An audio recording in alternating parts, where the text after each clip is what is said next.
ಈ ಸಮಯ ಮಾಡಿಕೊಟ್ಟಂಥ ದೇವರಿಗೂ ಮತ್ತು KCS ಟೀಮ್ ಅಧ್ಯಕ್ಷರಾದ ಸ್ಟ್ಯಾನ್ಲಿ ಪಿಂಟೋ ಅವರಿಗೂ ಮತ್ತು ನನಗೆ ವಾಕ್ಯಕ್ಕಾಗಿ ಕರೆದಂಥ ರೇಖಾ ಸಿಸ್ಟರ್ ಅವರಿಗೂ ಮತ್ತು ಕೂಡಿ ಬಂದಂಥ ಎಲ್ಲ ನನ್ನ ಆತ್ಮೀಯ ದೇವಜನರಿಗೂ ಯೇಸು ಕ್ರಿಸ್ತನ ನಾಮದಲ್ಲಿ ವಂದನೆಗಳು ಸಮರ್ಪಿಸ್ಕೊಳ್ತಾ ಇದ್ದೇನೆ. ಚಿಕ್ಕ ಪ್ರಾರ್ಥನೆ ಮಾಡಿಕೊಂಡು ವಾಕ್ಯದ ಭಾಗಕ್ಕಾಗಿ ಹೋಗೋಣ. ನನ್ನ ಜೊತೆ ಸೇರಿ ನೀವು ಕೂಡ ಪ್ರಾರ್ಥನೆ ಮಾಡಿ. ಅಗಮ್ಯವಾದ ಬೆಳಕಿನಲ್ಲಿ ವಾಸ ಮಾಡುವಂಥ ನಮ್ಮ ತಂದೆ, ನಿಮಗೆ ಸ್ತೋತ್ರಗಳು, ಕೃತಜ್ಞತೆಗಳು ತಂದೆ. ಈ ದಿನ ನಿಮ್ಮ ಮಧುರವಾದಂಥ ಮಾತುಗಳನ್ನು ಹೇಳುವುದಕ್ಕೆ ಈ ಒಳ್ಳೆಯ ಅವಕಾಶವನ್ನು ನೀವು ಒದಗಿಸಿಕೊಟ್ಟಿದ್ದಕ್ಕಾಗಿ ಸ್ತೋತ್ರಗಳು ತಂದೆ. ಹೇಳುವಂಥ ಮಾತುಗಳು ನನ್ನ ಆಲೋಚನೆಯಿಂದ, ನನ್ನ ಜ್ಞಾನದಿಂದ ಮಾತನಾಡದೆ ಪರಿಶುದ್ಧಾತ್ಮನ ಮೂಲಕ ಸತ್ಯವೇದದಲ್ಲಿರುವಂಥ ಗೂಢಾರ್ಥದ ಮಾತುಗಳನ್ನೇ ಆಡುವುದಕ್ಕೆ ನಿಮ್ಮ ಆತ್ಮನ ಸಹಾಯವನ್ನು ನನಗೆ ಕೊಡಿರಿ ಎಂದು ಹೇಳುವಂಥ ನನಗೆ ಬೇಕಾದಂಥ ಜ್ಞಾನವನ್ನು, ಕೇಳುವರಾದ ನಿಮ್ಮ ಮಕ್ಕಳಿಗೆ ಬೇಕಾದಂಥ ವಿವೇಕವನ್ನು ಕೊಟ್ಟು ನೀವು ತಾನೇ ತಂದೆ ಪ್ರಾರಂಭದಿಂದ ಅಂತ್ಯದವರೆಗೂ ನಮ್ಮ ಮಧ್ಯದಲ್ಲಿ ನಿಮ್ಮ ನಾಮ ಮಹಿಮೆ ಪಡಿಸಿಕೊಳ್ಳಬೇಕೆಂದು ಪ್ರಾರ್ಥನೆಯನ್ನು ನಮ್ಮ ರಕ್ಷಕನು ನಿಮ್ಮ ಪ್ರಿಯಕುಮಾರನು ಜಗತ್ಮೋಕ್ಷ ಪ್ರದಾತನಾದ ಕ್ರಿಸ್ತೇಸು ನಾಮದಲ್ಲಿ ಪ್ರಾರ್ಥಿಸಿ ಬೇಡಿ ಹೊಂದಿನಪ್ಪ ತಂದೆ.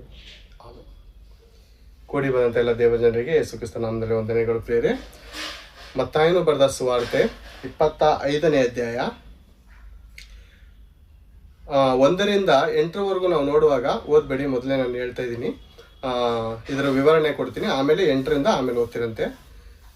ನಾವು ನೋಡುವಾಗ ಮತ್ತಾಯನು ಬರೆದ ಸುವಾರ್ತೆ 25ನೇ ಅಧ್ಯಾಯದಲ್ಲಿ ನಾವು ನೋಡುವಾಗ 10 ಕನ್ಯೆಯರ ಕುರಿತು ಬರೆಯಲ್ಪಟ್ಟಿದೆ ಪ್ರಿಯರೇ. ನಾವು ನೋಡುವಾಗ 10 ಕನ್ಯೆಯರು, ಅದರಲ್ಲಿ ಮೊದಲಿಂಗನು ಅಂದರೆ ನಮಗೆಲ್ಲ ಗೊತ್ತಿರೋ ಹಾಗೆ ಯೇಸು ಕ್ರಿಸ್ತನಾಗಿದ್ದಾನೆ, ಹೌದಲ್ವ, ನಮಗೆಲ್ಲ ಗೊತ್ತು.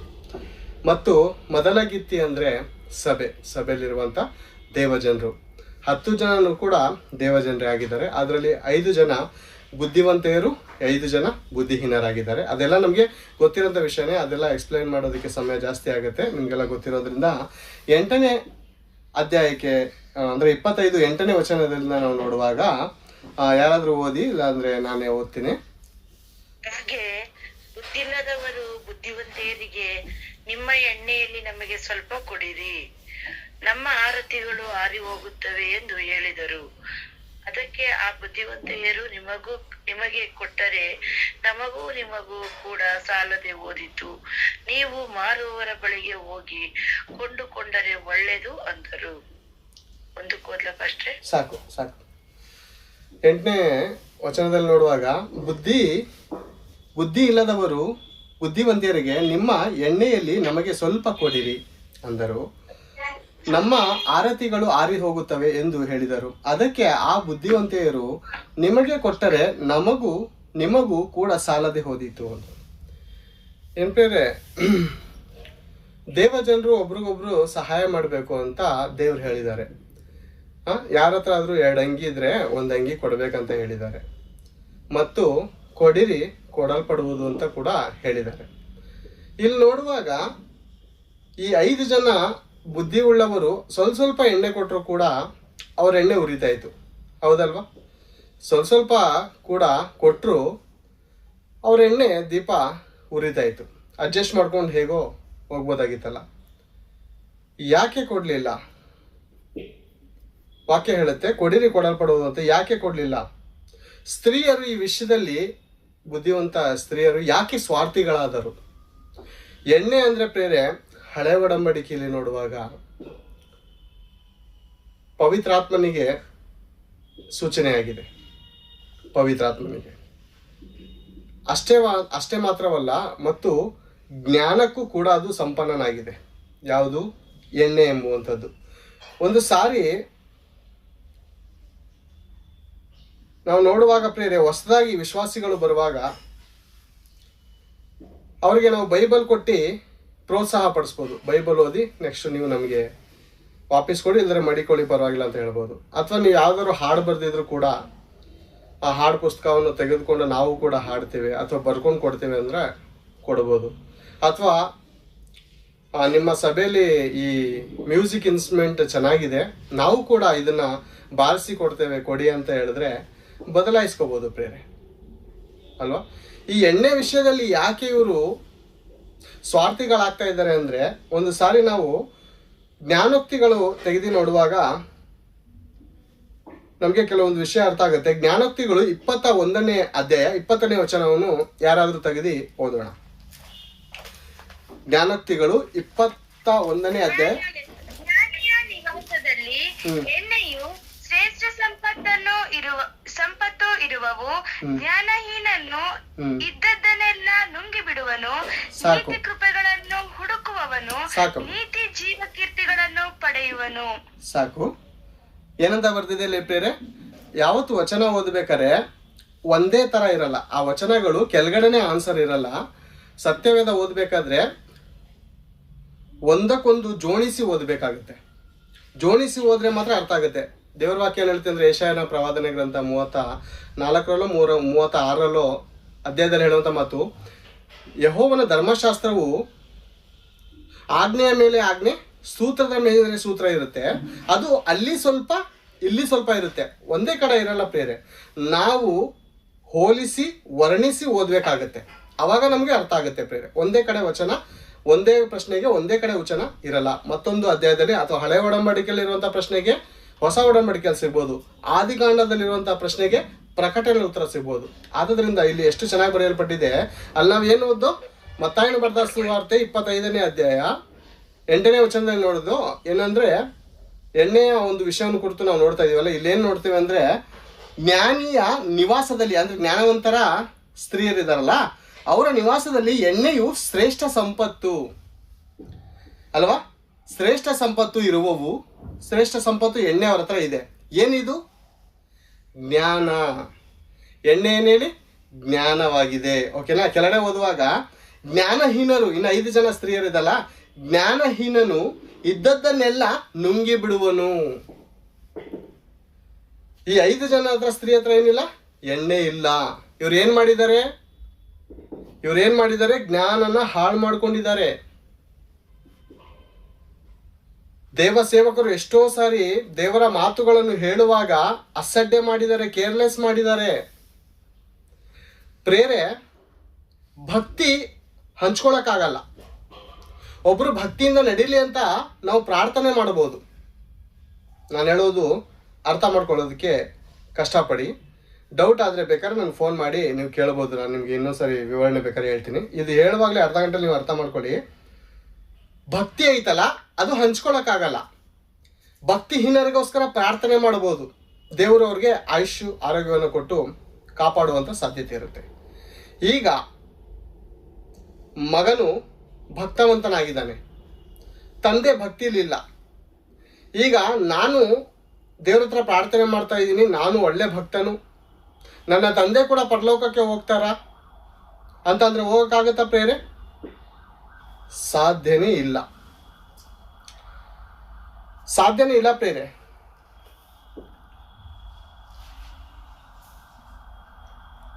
ಒಂದು ಸಾರಿ ಗಲಾತ್ಯ ಬರೆದ ಪತ್ರಿಕೆಯನ್ನು ಓದೋಣ ಪ್ರೇರೆ. ಗಲಾತ್ಯ ಬರೆದ ಪತ್ರಿಕೆ 6ನೇ ಅಧ್ಯಾಯ 5ನೇ ವಚನವನ್ನು ಒಂದ್ಸಾರಿ ಓದೋಣ. ಗಲಾತ್ಯ ಬರೆದ ಪತ್ರಿಕೆ 6ನೇ ಅಧ್ಯಾಯ 5ನೇ ವಚನ.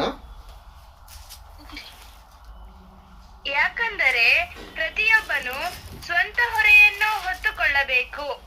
ದೇವರ ವಾಕ್ಯದಲ್ಲಿ ಉಪದೇಶ ಹೊಂದುವವನು ಉಪದೇಶ ಮಾಡುವವನಿಗೆ ತನಗಿರುವ ಎಲ್ಲ ಸಾಕು. ಏನಂತ ಬರೆಯಲ್ಪಟ್ಟಿದೆ? ಯಾಕೆಂದರೆ ಪ್ರತಿಯೊಬ್ಬನು ಸ್ವಂತ ಹೊರೆಯನ್ನು ಹೊತ್ತುಕೊಳ್ಳಬೇಕು. ಅರ್ಥ ಆಯ್ತೈತೆ ಪ್ರಿಯರೇ? ಪ್ರತಿಯೊಬ್ಬನ ಭಕ್ತಿ ಅವನವನಿಗೆ ಅಭಿವೃದ್ಧಿ ಮಾಡುತ್ತೆ.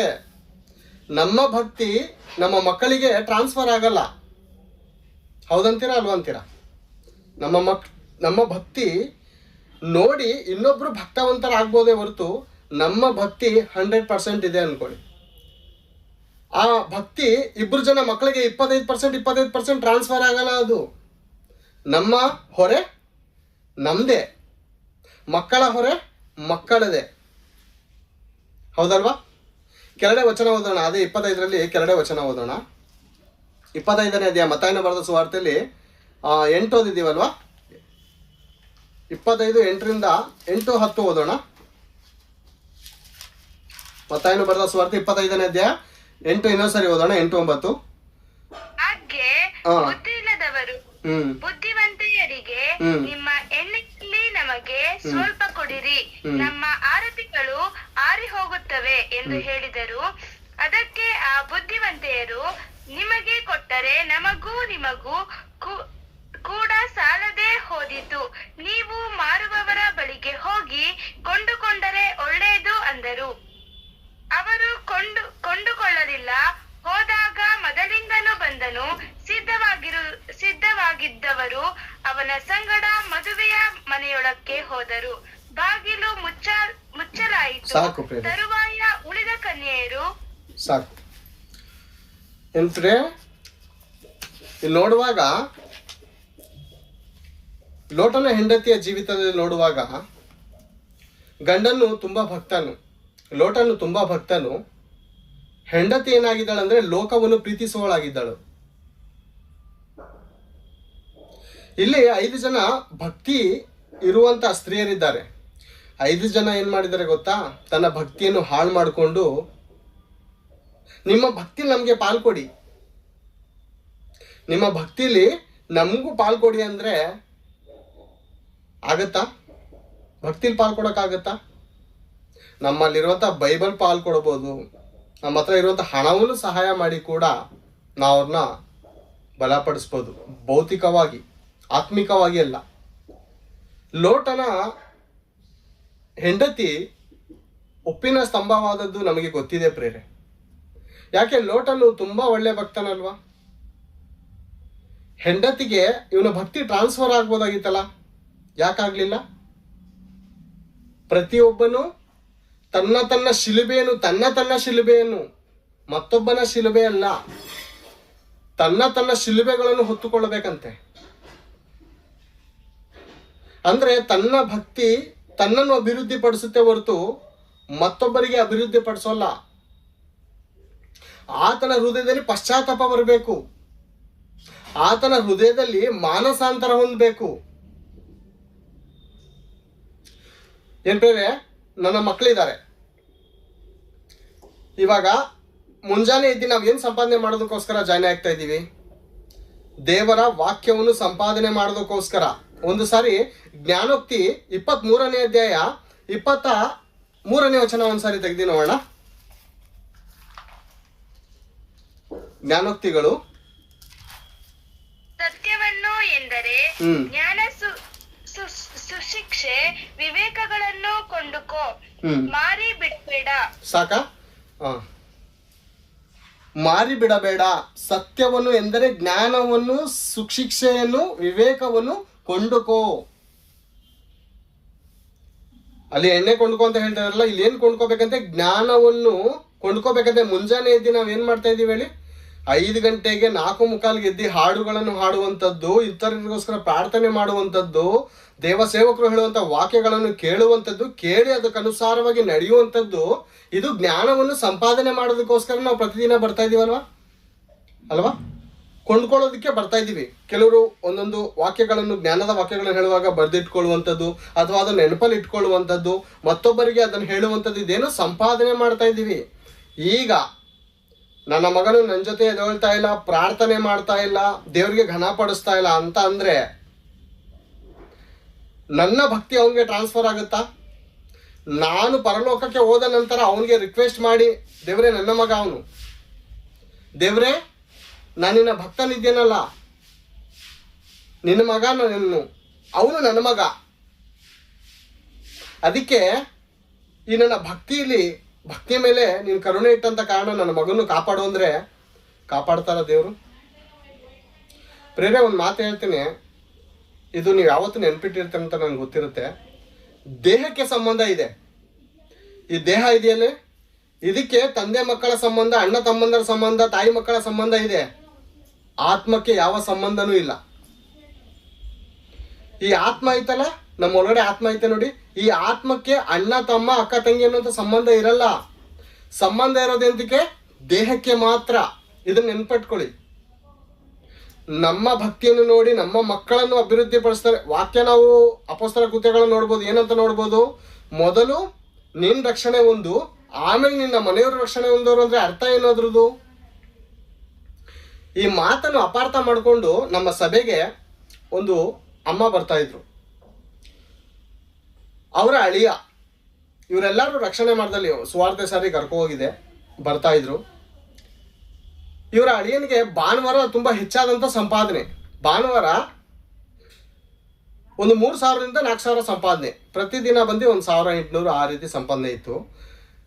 ಇವರು ಭಾನುವಾರ ಚರ್ಚ್ಗೆ ಇವ್ರು ಬರ್ತಾ ಇದ್ರು. ಅವ್ರನ್ನ ಕರ್ಕೊಬನ್ನಿ ಅಂತ ಅಂದರೆ, ಇರಲಿ ನಾವು ಬರ್ತಾ ಇದ್ದೀವಲ್ಲ, ಮನೆ ಕುಟುಂಬ ನಡಿಬೇಕಲ್ಲ, ಅದಕ್ಕೆ ನಮ್ಮ ಅಳಿಯಂದರು ಕೆಲ್ಸಕ್ಕೆ ಹೋಗ್ತಾರೆ, ನಾವು ಬರ್ತೀವಿ ನಡೀರಿ ಅಂತ ಬರ್ತಾಯಿದ್ರು. ನನ್ನ ಗಾಡೀಲಿ ಕರ್ಕೊಯ್ತಾ ಇದ್ದೆ.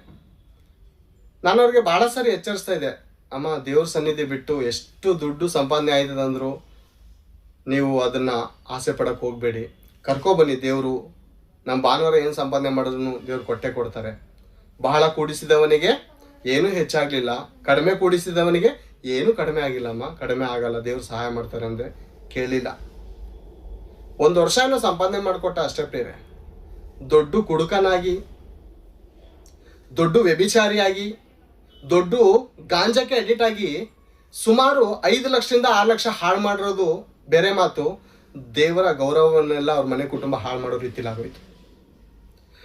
ಅತ್ತೆ ಆದವಳು ತನ್ನ ಮಗಳ ಗಂಡನಿಗೆ ಭಾನುವಾರ ಸನ್ನಿಧಿಗೆ ಕರ್ಕೊಬಂದಿದ್ದಕ್ಕೆ ಏನಂದ್ರೆ ಹೇಳಿ, ನಾವು ಬಂದಿದ್ದೀವಲ್ಲ, ನಾವು ಬರ್ತಾ ಇದ್ದೀವಲ್ಲ, ಸ್ವಲ್ಪ ದಿವಸ ಅವ್ನು ಸಂಪಾದನೆ ಮಾಡಿಕೊಂಡು ಸ್ವಲ್ಪ ಜವಾಬ್ದಾರಿ ನೋಡ್ಕೊಳ್ಳಿ, ಬಿಟ್ಬಿಡೋಣ ಅವನಿಗೆ ಅಂತ ಹೇಳಿ ಸಡಿಲ ಬಿಟ್ಟರು ಪ್ರೇರೆ. ಅವ್ರ ಮನೆನ ಹಾಳು ಮಾಡಿಟ್ಟ ಆ ಮನುಷ್ಯ. ಏನ್ ಪ್ರೇರೆ, ದೇವ್ರ ಸನ್ನಿಧಿ ತಪ್ಪಿಸ್ಕೊಂಡು ನಾನು ಬರ್ತಾ ಇದ್ದೀನಲ್ಲ ಸಾಕು, ನನ್ನ ಮಕ್ಕಳು ಬರ್ದೇ ಇದ್ರೆ ಪರವಾಗಿಲ್ಲ, ನಾನು ಪ್ರಾರ್ಥನೆ ಮಾಡ್ತಾ ಇದ್ದೀನಲ್ಲ ಸಾಕು, ನನ್ನ ಮಕ್ಕಳು ಪ್ರಾರ್ಥನೆ ಮಾಡೋದು ಬೇಡ ಅಂದುಕೊಂಡ್ರೆ ಅದು ನಿಜವಾಗ್ಲೂ ಒಳ್ಳೇದಾ? ದೇವರ ಮಕ್ಕಳನ್ನು ದೇವರ ಸನ್ನಿಧಿಯಿಂದ ತಪ್ಪಿಸ್ತಾ ಇರೋದು ಯಾರು? ಬೇರೆಯವ್ರು ಯಾರು ಅಲ್ಲ, ತಾಯಿ ತಂದೆಗಳು ಅಥವಾ ಅತ್ತೆ ಮಾವಂದಿರು. ನಮ್ಮ ಕುಟುಂಬಗಳಲ್ಲಿ ಯಾರ್ಯಾರು ತಡೆ ಮಾಡ್ತಾ ಇದಾರೆ ಅಂತ ನಮಗೆ ಅರ್ಥ ಆಗುತ್ತೆ ಪ್ರೇರೆ.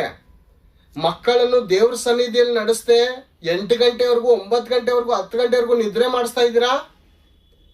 ನಿದ್ರೆ ಮಾಡುವವರೇ ಎಚ್ಚರವಾಗಿ, ಸತ್ತವರನ್ನು ಬಿಟ್ಟು ಹೇಳಿ, ಸತ್ತೋಗಿದ್ದೀವಾ ಅಥವಾ ಜೀವಂತವಾಗಿದ್ದೀವಾ? ನಮ್ಮ ಮಕ್ಕಳನ್ನು ಪ್ರಾರ್ಥನೆಯನ್ನು ಮುಂಜಾನೆ 5 ಗಂಟೆಗೆ ಮೊಣಕಾಲು ಹಾಕಿಸ್ಬೇಕು. ಮಗನೇ, ನನ್ನ ಭಕ್ತಿ ನನಗೆ ಕಣೋ, ನನ್ನ ಭಕ್ತಿ ನಿನ್ನನ್ನು ಕಾಪಾಡಲ್ಲ, ನಿನ್ನ ಭಕ್ತಿ ನನ್ನನ್ನು ಕಾಪಾಡಲ್ಲ. ನಾವು ಮಾಡುವಂಥ ಎಲ್ಲರಿಗೋಸ್ಕರ ಪ್ರಾರ್ಥನೆ ಮಾಡ್ತೀವಲ್ಲ, ಅವ್ರಿಗೆ ಆಯುಷ್ಕಾಲ ಕೊಡ್ಬೋದು ದೇವರು. ನಾವು ಅನ್ಯರಿಗೋಸ್ಕರ ಪ್ರಾರ್ಥನೆ ಮಾಡ್ತೀವಲ್ಲ ಪ್ರೇರೆ, ಅವ್ರಿಗೆ ದೇವರು ಆಯುಷ್ಕಾಲ ಕೊಡ್ಬೋದು. ಮೊದಲು ನೀನು ರಕ್ಷಣೆ ಹೊಂದು, ಆಮೇಲೆ ನಿನ್ನ ಮನೆ ಕುಟುಂಬದ ರಕ್ಷಣೆ ಹೊಂದರ ಅರ್ಥ ಏನು? ಅವ್ರಿಗೆ ಅವಕಾಶ ಸಿಗ್ತಾ ಇರ್ತದೆ. ನಾವು ಚರ್ಚ್ಗೆ ಹೋದಾಗ ಬಂದಾಗೆಲ್ಲ ಅವ್ರಿಗೆ ಹೇಳ್ತಾ ಇರ್ತೀವಿ, ಬನ್ನಿ ದೇವ್ರು ಕಾಪಾಡ್ತಾರ್ರಿ ಅಂತ. ಹೆಂಡತಿ ಗಂಡನಿಗೆ ಹೇಳ್ತಾ ಇರ್ತಾನೆ, ಬರ್ರಿ ಕಷ್ಟದಿಂದ ಬಿಡಿಸ್ತಾರೆ ಬರ್ರಿ.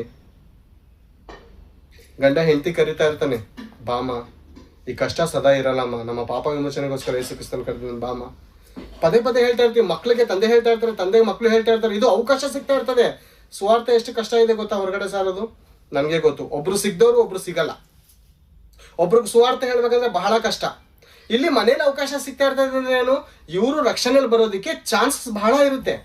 ಮನೇಲಿರೋ ಕುಟುಂಬದವ್ರಿಗೆ ನಾವು ಹೇಳ್ತಾ ಇರ್ಬೋದು ಅಲ್ವಾ, ಅವಕಾಶ ಸಿಗ್ತಾ ಇರ್ತದೆ. ಎದ್ರೆ ಬಿದ್ದರೆ ಅವ್ರ ಕಷ್ಟ ಬಂದಾಗ ನಾವು ಅವ್ರನ್ನ ಬಲಪಡಿಸುವಂಥದ್ದು, ದೇವ್ರು ಕಾಪಾಡ್ತಾರೆ ಅಂತ ಹೇಳುವಂಥದ್ದು ಇದೇನಂದ್ರೆ ಅವಕಾಶ ಸಿಗ್ತಾ ಇರ್ತದೆ. ಮೊದಲು ನೀನು ರಕ್ಷಣೆ ಹೊಂದು, ನಂತರ ನಿನ್ನ ಮನೆಯವ್ರ ರಕ್ಷಣೆ ಹೊಂದಿದ್ರೆ ಅವ್ರಿಗೆ ಚಾನ್ಸಸ್ ಸಿಗ್ತಾ ಇರ್ತದೆ. ಹೊರಗಡೆ ಇರೋರು ಚಾನ್ಸಸ್ ಸಿಗಲ್ಲ. ನಾವು ಯಾರಿಗೋಸ್ಕರ ಪ್ರಾರ್ಥನೆ ಮಾಡ್ತಾ ಇದ್ದೀವಲ್ಲ ಅವ್ರಿಗೆ ಚಾನ್ಸಸ್ ಬಹಳ ಕಡಿಮೆ ಇರ್ತದೆ. ಏನು ದೇವ್ರ ಕೃಪೆಯಿಂದ, ನಮ್ಮ ಪ್ರಾರ್ಥನೆಯಿಂದ ಅವ್ರಿಗೆ ಆಯುಷ್ಕಾಲ ದೇವ್ರು ಕೊಡ್ಬೋದು. ಸಾವು 50 ವರ್ಷಕ್ಕೆ ಬರುವಂಥದ್ದು 51 ವರ್ಷಕ್ಕೆ ಬರ್ಬೋದು. ಯಾಕಂದ್ರೆ ಈ 1 ವರ್ಷದಲ್ಲಿ ಅವ್ರಿಗೆ ಚಾನ್ಸಸ್. ನನ್ನ ಮಗನು ಇವ್ರಿಗೋಸ್ಕರ ಪ್ರಾರ್ಥನೆ ಮಾಡಿದಾನಲ್ಲ, ಆ ಪ್ರಾರ್ಥನೆ ನೆನೆಸಿ 1 ವರ್ಷ ಅವ್ನಿಗೆ ಆಯುಷ್ಕಾಲ ಕೊಡ್ತೀನಿ. ಆ 1 ವರ್ಷದಲ್ಲಿ ಯಾರಿಗಾದ್ರೂ ದೇವ್ರು ಪ್ಲಾನ್ ಮಾಡಿ ಅವ್ನಿಗೆ ಸುವಾರ್ತೆ ಮುಟ್ಟಿಸ್ತಾರೆ, ಹೇಗಾದ್ರೂ ಸುವಾರ್ತೆ ಮುಟ್ಟಿಸ್ತಾರೆ. ಆ ಸುವಾರ್ತೆಗೂ ಅವನು ತಲೆ ಬಾಗ್ಲಿಲ್ವಾ? ಸಮಯ ಅವನು ಕಳ್ಕೊಂಡು ಈ ಜೀವಿತದಲ್ಲಿ ನಾನು ಇದೇ ನನ್ನ ಜೀವಿತ ಅನ್ಕೊಂಡು ಹೋದ್ನ, ಮೋಸ ಹೋಗ್ತಾನೆ. ಸಮಯ ಬರುತ್ತೆ. ಯಾವ ಸಮಯ ಬರುತ್ತೆ ಹೇಳಿ? ಮರಣದ ಸಮಯ ಬಂದಾಗ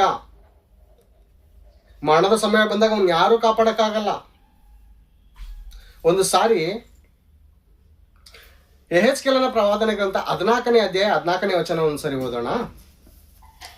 ಯೆಹೆಜ್ಕೇಲನ ಪ್ರವಾದನೆ ಗ್ರಂಥ 14ನೇ ಅಧ್ಯಾಯ 14ನೇ ವಚನವನ್ನು ಓದಿ ಸಹಕರಿಸಿ.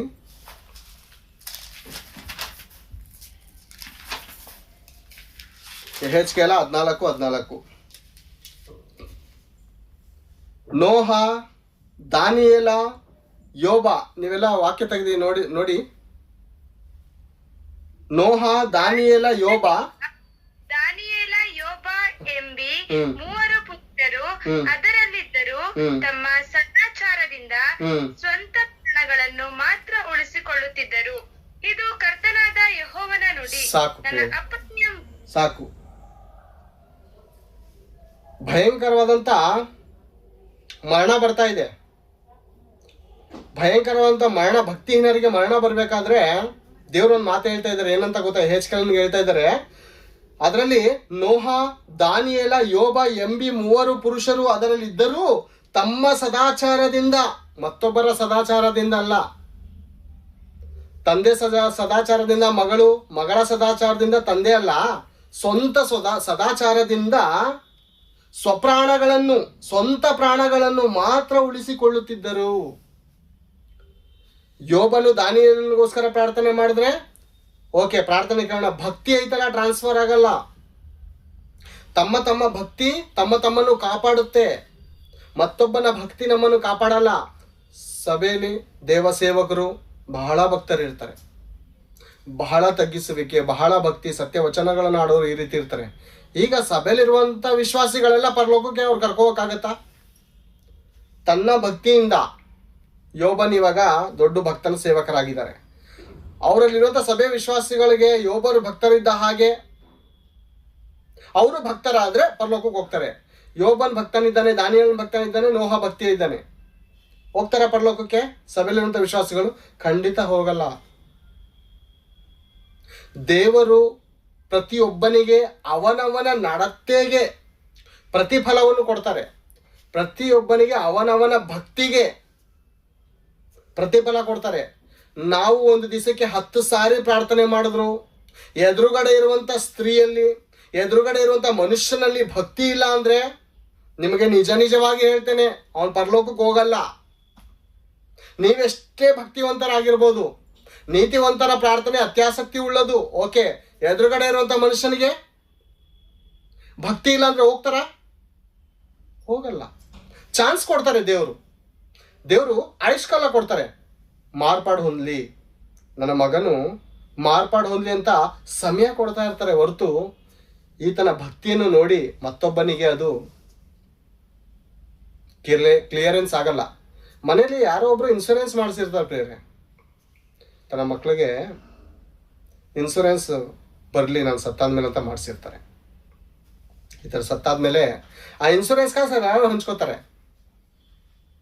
ಭಕ್ತಿ ಇನ್ಶೂರೆನ್ಸ್ ಅಲ್ಲ, ಆತ್ಮಕ್ಕೆ ಸಂಬಂಧವಿಲ್ಲ. ಪ್ರತಿಯೊಬ್ಬನ ಭಕ್ತಿ ಅವನವನಿಗೆ ಲಾಭ. ನಮ್ಮ ಭಕ್ತಿ ನಮ್ಮ ಮಕ್ಕಳಿಗೆ ಟ್ರಾನ್ಸ್ಫರ್ ಆಗಲ್ಲ. ಆದ್ದರಿಂದ ನಮ್ಮ ಮನೆ ಕುಟುಂಬದಲ್ಲಿರುವಂಥ ಸಕಲ ಜನರಿಗೂ ಅವ್ರವ್ರಿಗೆ ಬಿಡಬೇಕು, ಅವ್ರಿಗೆ ಹೇಳಬೇಕು, ನೋಡಪ್ಪ, ದೇವರು ಯಾರ ಮುಖವನ್ನು ನೋಡಿ ಯಾರನ್ನು ಕೂಡ ಪರಲೋಕಕ್ಕೆ ಕರ್ಕೋಗಲ್ಲ. ನೀನು ಭಕ್ತಿಯಿಂದ ನಡೆದ್ರೆ ಮಗಳೇ ನೀನು ಭಕ್ತಿಯಿಂದ ನಡೆದ್ರೆ ನಿನಗೆ ಪರಲೋಕ, ನಾನು ಭಕ್ತಿಯಿಂದ ನಡೆದ್ರೆ ನಾನು ಪರಲೋಕ ಅಂತ ಅವ್ರಿಗೆ ಹೇಳಬೇಕಾಗತ್ತೆ. ಯಾಕಂದ್ರೆ ಸಮಯವು ಸಂಕೋಚವಾಗಿದೆ. ಸಮಯ ಏನಾಗಿದೆ ಅಂದ್ರೆ ನಾಚಿಕೆ ಪಡ್ತಾ ಇದೆ ಪ್ರೇರೆ. ಯಾಕಂದ್ರೆ ಯಾವಾಗ ಸಮಯ ಏನಾಗುತ್ತೋ ಗೊತ್ತಿಲ್ಲ. ಅದೇ 25 ಲಾಸ್ಟಲ್ಲಿ 10 ಓದಿ ಮುಗಿಸೋಣ. 25:10 ಓದೋಣ ಕಳೆದಾಗಿ.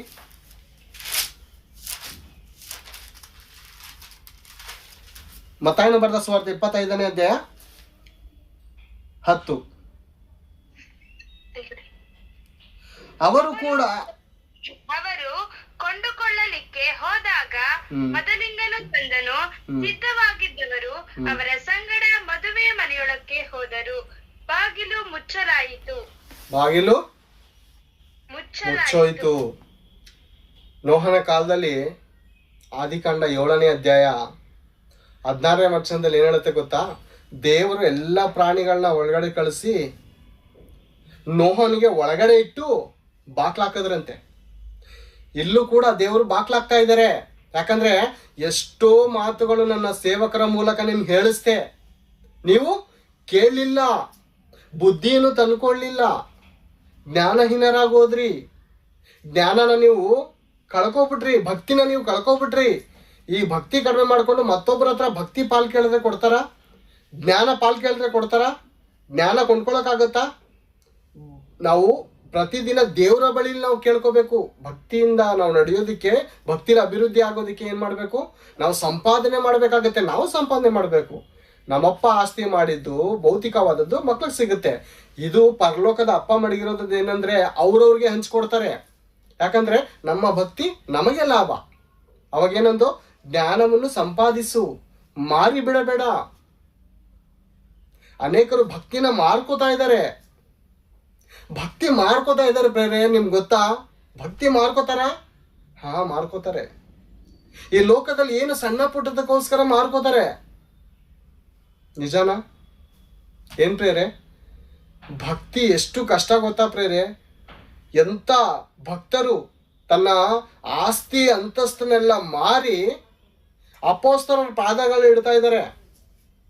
ನಮಗೆ ಭಕ್ತಿ ಜೀವನ ಬೇಕು. ಪ್ರತಿದಿನ ರೊಟ್ಟಿ ಮುರಿಯುತ್ತಾ ಮನೆಗಳಲ್ಲಿ ರೊಟ್ಟಿ ಮುರಿತಾ ಇದ್ರು. ಪ್ರತಿದಿನ ಪ್ರಾರ್ಥನೆ, ಪ್ರತಿದಿನ ಭಕ್ತಿಯ ಜೀವಿತ. ಆಸ್ತಿ ಐತಾ ಮಾರಿ, ಬಡ ಸಹೋದರನ ಯಾರು ಕಷ್ಟದಲ್ಲಿದ್ದಾನ ಅವ್ನು ಕೊಡಿ, ಅವ್ನ ಸಾಲದಲ್ಲಿ ಕಷ್ಟಪಡ್ತಾ ಇದ್ದಾನೋ ಮತ್ತು ರೋಗದಲ್ಲಿ ಕಷ್ಟಪಡ್ತಾ ಇದ್ದಾನೋ ಹಂಚಿ ಅಂತ ಹಂಚ್ಬಿಟ್ಟು ತಮ್ಮಲ್ಲಿ ಇದ್ದದನ್ನೆಲ್ಲ ತನ್ನದೆಂದು ಎಣಿಸ್ತಿಲ್ವಂತೆ. ಹುದುವಾಗಿ ಅವ್ರ ಹೃದಯ ಏನಿತ್ತು ಗೊತ್ತಾ? ಹೇರಳವಾಗಿತ್ತು. ಎಲ್ಲ ವಿಶ್ವಾಸಿಗಳಿಗೆ ಕೊಡ್ತಾ ಇದ್ದಾರೆ. ನಿಮ್ಮ ಕಷ್ಟ ತೀರಿಸ್ಕೊಂಡು ದೇವ್ರ ಸನ್ನಿಧಿಗೆ ಪ್ರತಿದಿನ ಬನ್ನಿ. ಕೆಲಸ ಕಾರ್ಯ ಎಲ್ಲ ಬಿಟ್ಟಾಕಿ ಸಾಲ ಎಲ್ಲ ತೀರಿಸಿ, ಕಷ್ಟ ಆಯ್ತಾ ರೋಗ ಆಯ್ತಾ ತೀರಿಸ್ಕೊಳ್ಳಿ, ತಗೊಳ್ಳಿ ಆಸ್ತಿ ಮಾರಿ ಎಲ್ಲರಿಗೂ ಸಮವಾಗಿ ಹಂಚಿಸ್ಕೊಂಡು ಪ್ರತಿದಿನ ಪ್ರಾರ್ಥನೆಯಲ್ಲಿ ಬೆಳೀತಾ ಇದ್ದಾರೆ. ಆ ರೀತಿ ಇದೆಯಾ? ಆ ರೀತಿ ಇದ್ದೀವ ಪ್ರೇರಿ? ಈಗಿನ ಕಾಲದಲ್ಲಿ ಪ್ರಯತ್ನೇನು? ಈಗಿನ ಕಾಲದಲ್ಲಿ ಬೇಕು ಮಾರೋದಿರ್ಲಿ. ಮಾರೋದೆಲ್ಲಿ? ಮಾರಲ್ಲ, ಕೊಂಡ್ಕೊಳ್ಳೋದು ಪ್ರೇರೆ. ಬೈಬಲ್ ಮುಂದೆ ಇಟ್ಕೊಂಡು, ಈ ಕನ್ನಡಿ ಐತಲ್ಲ, ಈ ಕನ್ನಡಿ ಮುಂದೆ ಇಟ್ಕೊಂಡು ನಾವು ಪ್ರತಿದಿನ ಸ್ಕ್ಯಾನರ್ ಮಾಡ್ಕೊಂಡ್ರೆ ಎಂತೆಂಥ ರೋಗ ಇದೆ ಗೊತ್ತಾ ನಮಗೆ? ಭಯಂಕರವಾದ ರೋಗದಲ್ಲಿದ್ದೀವಿ. ಏನು ರೋಗ? ಪಾಪ ಎಂಬುವಂಥ ರೋಗದಲ್ಲಿ ನಾವು ಮುಳುಗೋಗಿದ್ದೀವಿ. ಬೈಬಲ್ ನಾವು ಓದ್ತಾ ಇಲ್ಲ ಪ್ರೇರೆ. ನಿಜವಾಗ್ಲೂ ಬೈಬಲ್ ಓದಿದ್ರೆ ಎದುರುಗಡೆ ಇರುವಂಥ ಮನುಷ್ಯ ಸತ್ಯ ಹೇಳ್ತಾ ಇದ್ದಾನ, ಸುಳ್ಳು ಹೇಳ್ತಾ ಇದ್ದಾನ, ಕತೆ ಹೇಳ್ತಾ ಇದ್ದಾನ, ನಿಜ ಹೇಳ್ತಾ ಇದ್ದಾನ ಅಂತ ಗೊತ್ತಾಗ್ಬಿಡುತ್ತೆ. ತೀರ್ಮಾನ ಮಾಡ್ಕೋಬೋದು, ಇವ್ನು ಕಳ್ಳ ಬೋಧಕನ ಸುಳ್ಳ ಬೋಧಕನ ಅಂತ ತೀರ್ಮಾನ ಮಾಡ್ಕೋಬೋದು, ಗೊತ್ತಾಗ್ಬಿಡುತ್ತೆ ಆಗ್ಲೇ.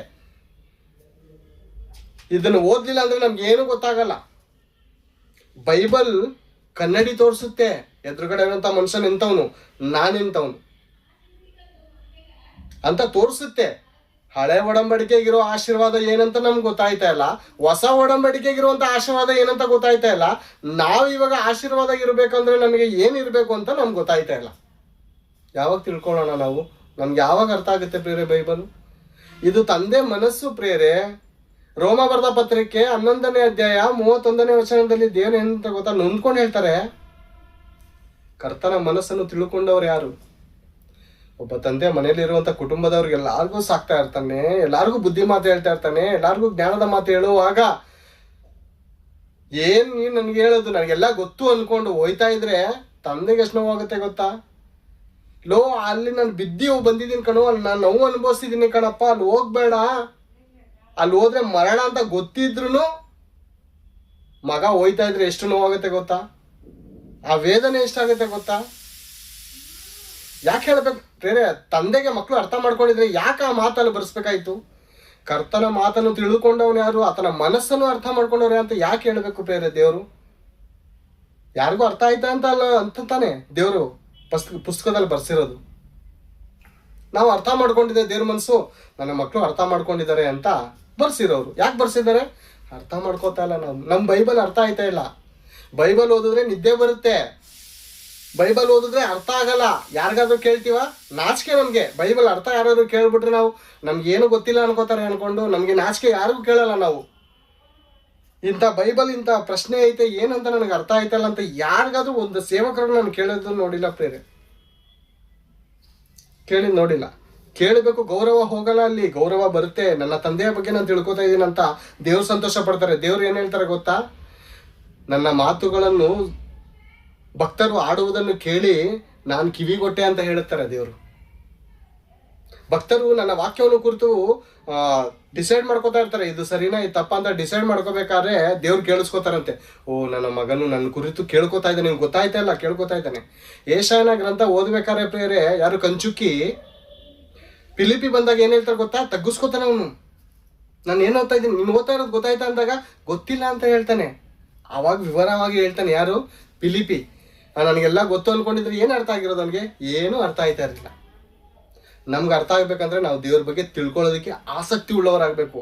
ಹತ್ತಿ ಕನ್ಯರ ಬಗ್ಗೆ ನೋಡೋದಲ್ಲ ಪ್ರೇರೆ, ಜ್ಞಾನ ಎನ್ನುವಂಥದ್ದು ನಾವು ದೇವರ ಬಳಿಯಲ್ಲಿ ಸಂಪಾದನೆ ಮಾಡಬೇಕು. ಭಕ್ತಿ ಎನ್ನುವಂಥದ್ದು ಅದು ಒಬ್ಬೊಬ್ಬರಿಗೆ ಸಪ್ರೇಟ್ ಆಗಿರುವಂಥದ್ದು. ತನ್ನ ಶಿಲುಬೆಗಳನ್ನು ಎತ್ಕೊಂಡು ನಾವೇ ಹೋಗ್ಬೇಕು. ನಮ್ಮ ಭಕ್ತಿ ನೋಡಿ ನಮ್ಮ ಮಕ್ಕಳಿಗೆ ಪರಲೋಕ ಕೊಡಲ್ಲ. ಮಕ್ಕಳು ಭಕ್ತಿ ನೋಡಿ ತಂದೆಗೆ ಪರಲೋಕ ಕೊಡಲ್ಲ. ಆದದ್ರಿಂದ ಪ್ರತಿಯೊಬ್ಬರು ಅವರವ್ರಿಗೋಸ್ಕರ ಅವರವರ ಭಕ್ತಿಗೋಸ್ಕರ ನಾವು ಪ್ರಯಾಸ ಪಡೋಣ ಅನ್ನುವಂಥ ಮಾತು ಇವತ್ತು ದೇವರು ನಿಮ್ಮೊಟ್ಟಿಗೆ ಮಾತಾಡಿದಾರಂತ ನಾನು ನಂಬ್ತಾ ಇದ್ದೇನೆ. ಇದುವರೆಗೂ ನೀವು ತಾಳ್ಮೆಯಿಂದ ಇದುವರೆಗೂ ಕೇಳಿದ್ದಕ್ಕೋಸ್ಕರ ನಿಮಗೆ ನಾನು ಧನ್ಯವಾದಗಳನ್ನು ಸಮರ್ಪಿಸ್ಕೊಳ್ತಾ ಇದ್ದೇನೆ. ನನ್ನ 2 ಮಾತುಗಳು ಮುಗಿಸ್ತಾ ಇದ್ದೀನಿ. Thank you.